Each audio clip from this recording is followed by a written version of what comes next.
तो हम, मेरा ख्याल है इधर थे कि वो कैसे मेडिकेशन अवेलेबिलिटी के दरमियान जो बैरियर्स हैं उनको कैसे कम कर सकते हैं अंडर सर्व्ड एरियाज में।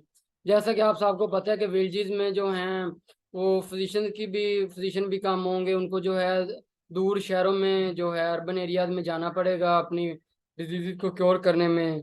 तो फार्मासी जो है एड्रेस करने उधर जा सकता है, उनको मेडिकेशन भी प्रोवाइड कर सकता है। अगर वो फिजिशियन की हेल्प ले ले तो वो तो एक अच्छा जो है अपना नेटवर्क बना के उधर जो है उनको एड्रेस कर सकता है कि उस एरिया में कौन सी डिजीज ज्यादा जो है स्प्रेड हो रही है, उसके ऊपर अवेयरनेस क्रिएट कर सकता है, उनको मेडिकेशन प्रोवाइड कर सकता है। ये सब सर्विसेज जो है वो फार्मासिस्ट प्रोवाइड कर सकता है। तो इसके बाद जो है हम आते हैं, by doing so they contribute to achieving the United Nation state sustainable development goal 3, good health and wellbeing.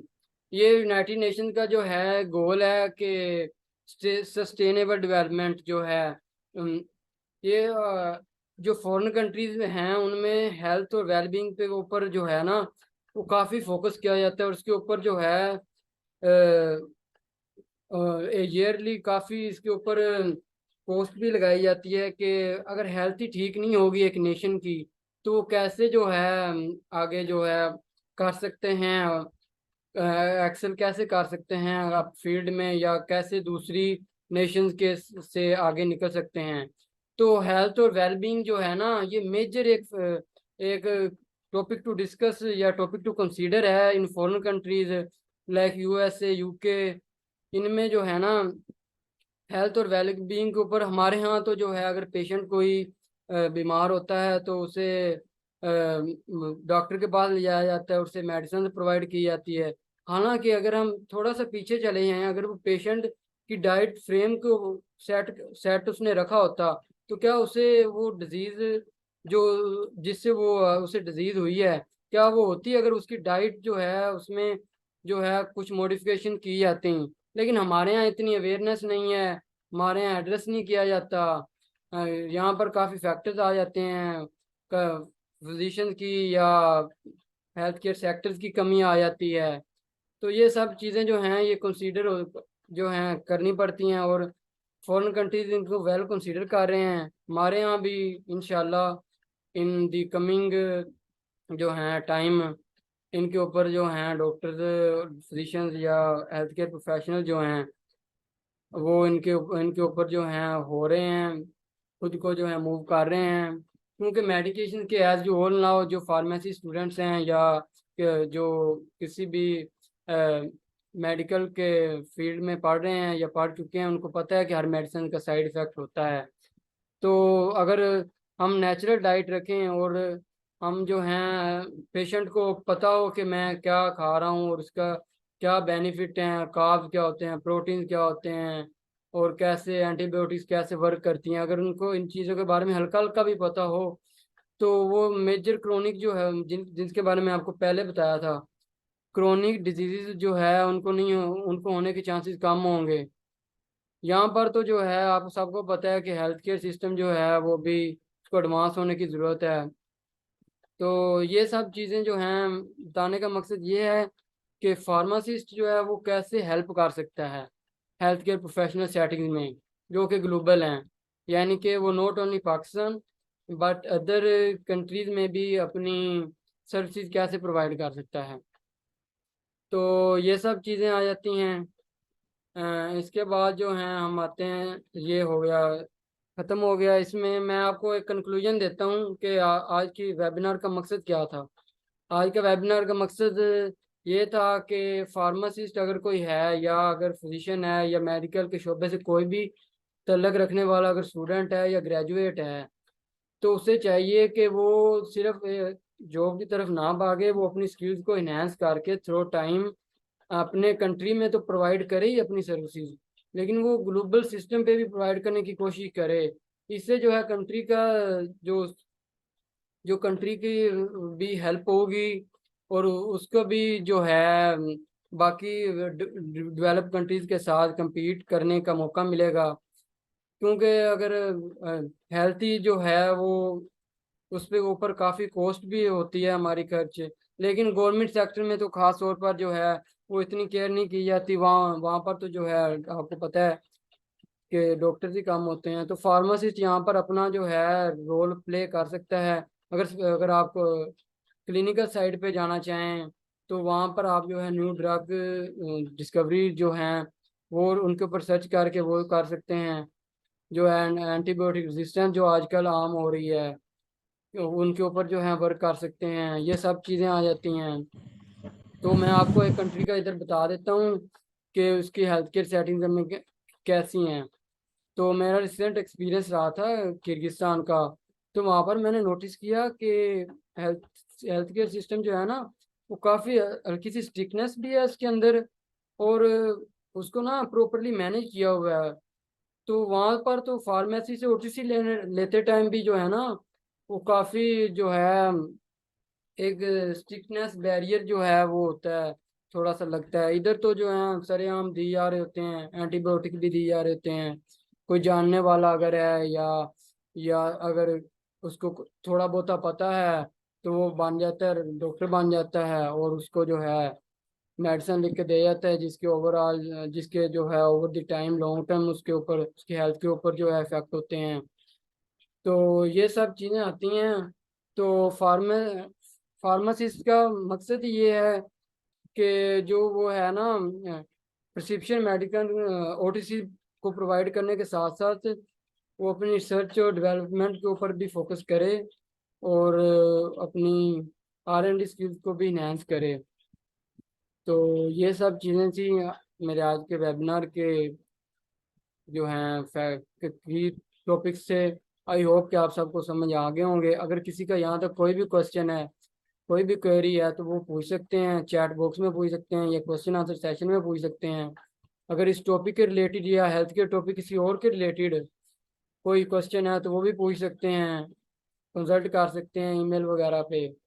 तो आई होप कि आप लोगों के लिए इंफॉर्मेटिव रहा होगा ये वेबिनार। तो यहाँ पर हम अपना जो है सेशन एंड करते हैं। अगर किसी का यहाँ पर कोई क्वेश्चन है तो आप फील फ्री टू आस्क, आप पूछ सकते हैं क्वेश्चन आंसर सेशन में। I will check.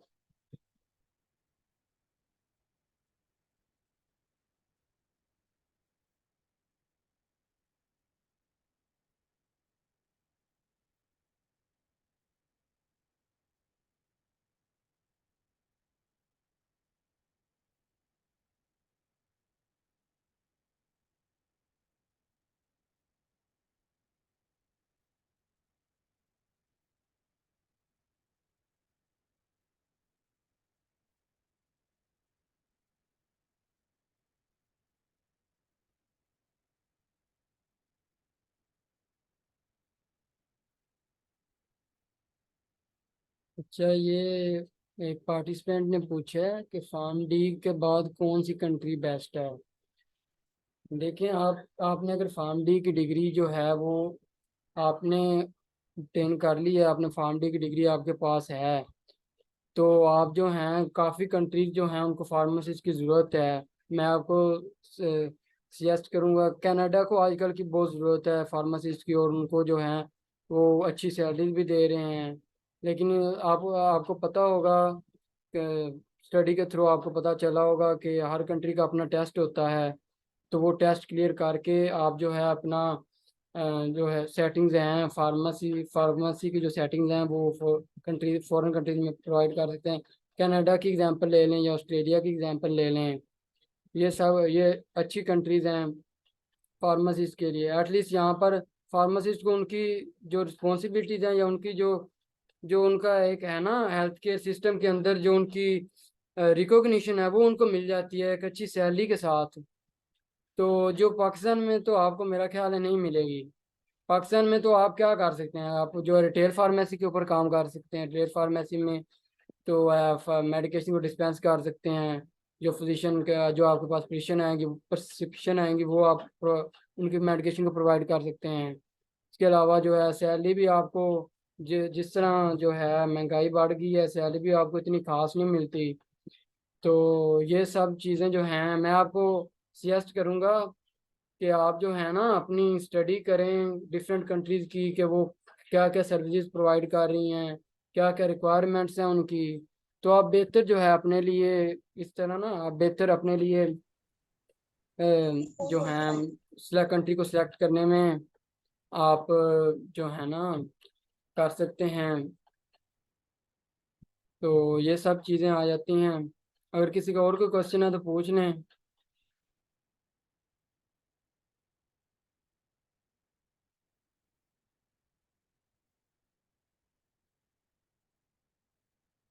आपको चाहिए कि आप फार्मेसी की डिग्री के साथ साथ आप अपनी कम्पिटिटिव स्किल्स को भी इन्हेंस करें, ताकि अगर आपको कोई अपॉर्चुनिटी मिले भी किसी फॉरेन कंट्री की तो आप जो है बेहतर तरीके से उसको वहाँ परफॉर्म कर सकें।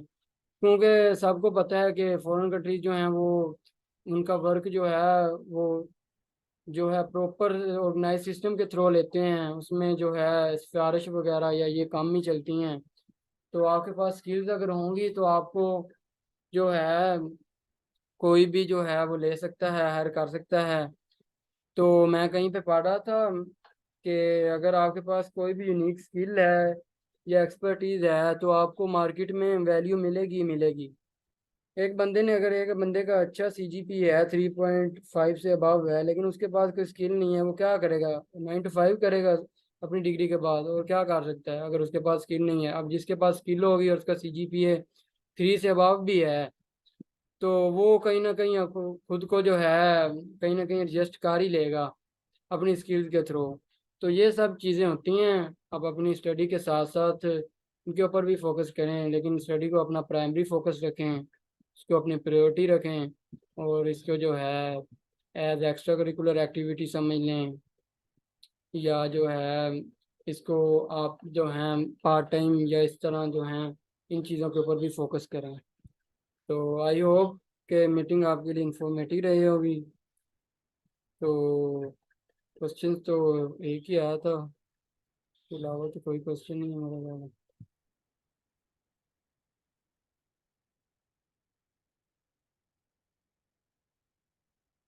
सर्टिफिकेट के लिए आप रजिस्ट्रेशन करवा सकते हैं, वो आपको प्रोवाइड हो जाएगा।